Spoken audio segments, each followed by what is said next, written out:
Hi and welcome to today's video, and today I'm making myself another DIY PlayStation 1 memory card, but this time I'm going to use a Pi Pico rather than the RP2040 that I used in the previous video.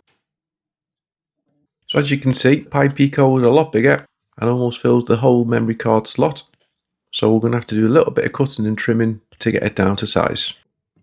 This was the version 1 that I did, so as you can see we've got an SD card slot sticking out the back, and the USB-C connection on the side for easy access to updating it and connecting it to your computer. But what I want is something that looks as minimalist as possible. I want to make sure that everything's internal, that the only thing on the outside will be the USB-C connection, as this will be needed to connect to a PC. I'm not going to have any access to the SD card. The only way you'll get to that is if you unscrew it yourself, but it's very unlikely the SD card will ever need to be taken out anyway. So first off, we will start with installing the software on the Pi Pico. So we just plug it into your PC. Remember, I'll leave all the links in the description. So we just need to download the software. So when you first plug your Pi Pico in, it will show up as an external device. Then we just need to drag this UF2 file across, and then it will go off, and then it will eject itself and disappear. If you can no longer see it on your screen, this means that the software has been installed correctly. Now with regards to the SD cards, I always find best to format it to exFAT. You don't need a big SD card because the files are so small.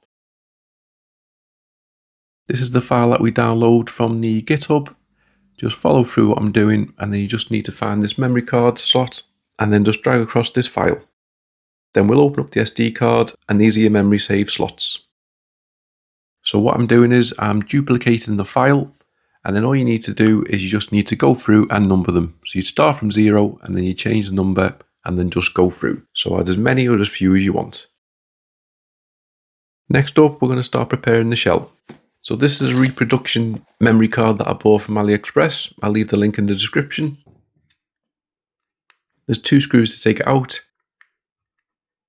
As you can see, we've got a very small PCB, which we're going to be cutting around where that line is. And then if we bring the Pi Pico in, you can see that it's going to go past where the connections are that go into the PlayStation itself, which isn't ideal. So I think we're going to need to be doing a little bit of cutting eventually. So I'll get me fake Dremel out, and first off I'm going to prepare the case. So we just need to get rid of all the little external bits inside that protrude out. And then this is where I'm going to take as long as possible. I want to get the USB-C connection to look as good and as neat as I can. So the recommendation with this is to go as slow as possible. You can always take out more, but if you take out too much, you can't put it back. So all I'm going to do is very carefully grind out little sections, use my knife to snip it a little bit, and then just keep checking to see whether the USB-C port can be accessed. This multi-tool comes with lots of different heads, so you can adjust them as you can, and as you can see, that looks like it's almost lined up perfect. Then just need to come with some cutting discs and cut off the end parts here, so we can get it to lay a little bit flat, just to make sure that it fits all nice. And then we'll pop it in place, line it all up, and as you can see, that looks pretty good. So we just need to take a little layer off the top cover as well, where it's going to line up. And as I said before, just take your time with it. Just take off the smallest amounts possible, because there's no rush to do it. Now the Pico itself, as we can see, will line up into the housing. And as I said, it's far too big. I stumbled across this picture where someone had taken an X-ray of the Pi Pico itself, and as you can see, everything below the main chips is just traces. So technically you can cut just below, because there's no main chips on the board itself that we're going to be cutting off below that line. So I'll just balance it on a box, and then I'll come in with my multi-tool, and then just very carefully take your time and cut along. Ideally you want to do this in a ventilated area, because you don't want to be breathing in what's coming off from the motherboard, as it's not going to be good for you. As long as you've got a decent multi-tool, then this shouldn't be too hard. Then what you need to make sure is just check the ends and make sure that nothing is crossed over, as you don't want some of the layers touching the other layers, which will cause an issue. Now this board itself also needs taken off, so I tend to try and cut it just above these small holes on the side, because this is what's going to hold it in place when we pop it back into the housing.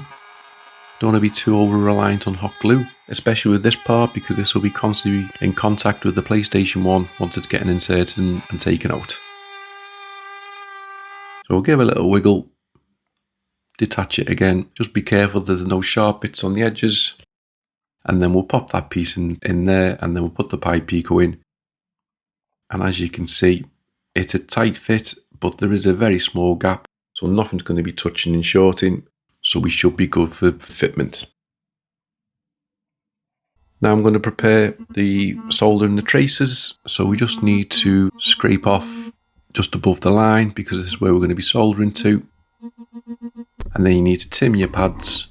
Unfortunately, my camera stopped recording when I was tinning the pads on the tracer I've just scraped, but just apply a little bit of flux and a little bit of solder, and then I'm going to come in and tin these pads on the Pi Pico that I'm going to be using, and then give it a little clean if you've used any flux. So this is the layout that we're going to follow. So you just need to make sure you solder your wires to your board, try not to be too long, and then solder them to the pin layout as shown. Refer back to that picture as much as you can, making sure that you're lining up correctly and soldering the right wires to the right GPOs. Then we'll do the ground one, and then the 3.3 one at the end. You need to be very careful you're not too rough with this, because you don't want to be ripping the traces off, otherwise you're going to have to start going further down, and then we'll give it a little clean with isopropyl. Now we'll prepare our SD card slot. So I'll just pop a little bit of solder on this. So you can make these devices which only have one save point, so you don't need an SD card. But it seems a bit pointless to me, so we are putting an SD card in. So I'm going to apply all my wires, again, keep them nice and short. Just line them up. So someone may tell me there's a better way to do this, or there may be alternative points to solder to. But I did a lot of searching, and again, I couldn't find an alternative. So what I'm doing is I'm just using my sharp knife to scrape off the traces that go to the 4 points that we've cut off at the bottom. I soldered this pad as well, but I'll come back to this on why this one isn't required for myself. So again, come in with your wires. A smaller soldering iron will be better than what I've used. Very carefully solder them to the traces that you scraped off. Give it a little clean. Be very gentle, you don't want to rough it up. But what I didn't realise was that during the multi-tool cut, I'd actually cut through one of the traces. So the solder pad that I soldered to originally wasn't required. I needed to scrape another trace off. So now we'll test it. So it's very bare bones. As I said before, you just need to be really careful. You don't want to pull any of the wires off, which will cause a bit more work for us. The first easy check that we can do is we just plug it into our PC, and if it shows as it does and opens up, then this means it's going to work in the PlayStation 1. So we'll put it back slightly. So again, just be careful, we don't want to be pulling it apart. So this isn't the ideal way to do it, but because I'm very impatient and I'm too lazy to fully put it back together, I'm just putting it into the housing. So turn it on, and with this one, we get a green light. On the RP2040, we get a red light. And then the easiest one for saving is go to Gran Turismo, select the memory card, and it's asking me to save to the memory card. So it's registering it, it's seeing it. And now it's flashing green, which means it's fully working. We just need to put it back together. So when I was happy that everything worked, it was time to put it back in the case. And then this is where I made my next mistake. I started ripping all the traces off of the SD card onto the motherboard because it was too rough with it, and I was starting to cause damage. So I felt the best option was to totally remove the SD card and start again. I also felt that the SD card was going to be mounted too high, so I need to do a little bit of trimming with this as well. But before that, I wanted to put the Pi Pico into place so it wouldn't move. So I'll just use a little bit of hot glue at the ends and then just hold it down for a couple of seconds till it dries. Then I'm going to come in with my multi-tool and I'm going to very carefully cut off the base plate of the board that's holding the SD card connector on, making sure that I'm not cutting right through and damaging any of the traces.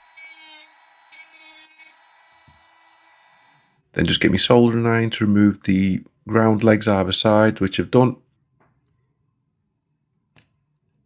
And now it does look quite flimsy, but I haven't cut through, I've not damaged it. Give it a little clean, and then as you can see, it will now fit into place a lot better around the main processor chip, which will give us a much lower profile. I will need to apply a little bit of Kapton tape though, because we don't want to risk any shorts of the two boards touching. And then I'm happy with that location there. So again, we'll come back with our hot glue and then just put a dab either side. And then the two main wires that go to the Pi Pico, which we can still do, are the ground wires and the 3.3.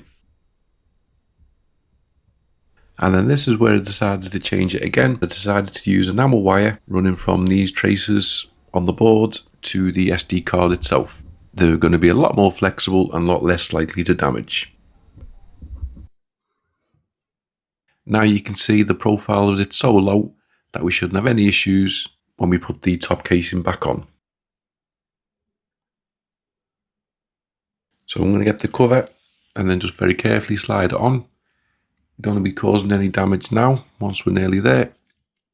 So clips on the ends, clips into place. Once the screws are back in, we just tighten them up and now it looks almost stock. So quick test, just plug it into my PC. So we'll get the beep and then I'll have a look on the screen and it should automatically pop up and show you the SD card on there with our memory slots. So we're definitely working. So now to give it a full test, so we'll pop it into our PlayStation 1, we'll turn it on and then we'll find a game to load up and select. I always find Gran Turismo is the easiest one to use as they just load and save straight away. And then we'll click save. And then as you can see, we start getting a flashing light on the memory card, which shows it's saving. So we are now fully up and running with our DIY PlayStation 1 memory card.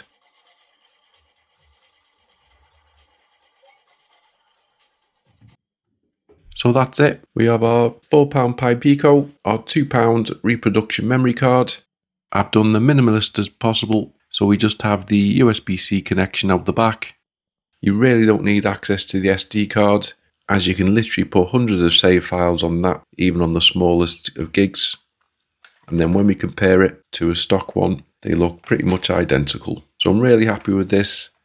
It looks so much better than the version 1 that I did, which is linked in the description. I was always a little bit disappointed with it not looking as good as I'd pictured in my mind, but this one's pretty much as good as it can get.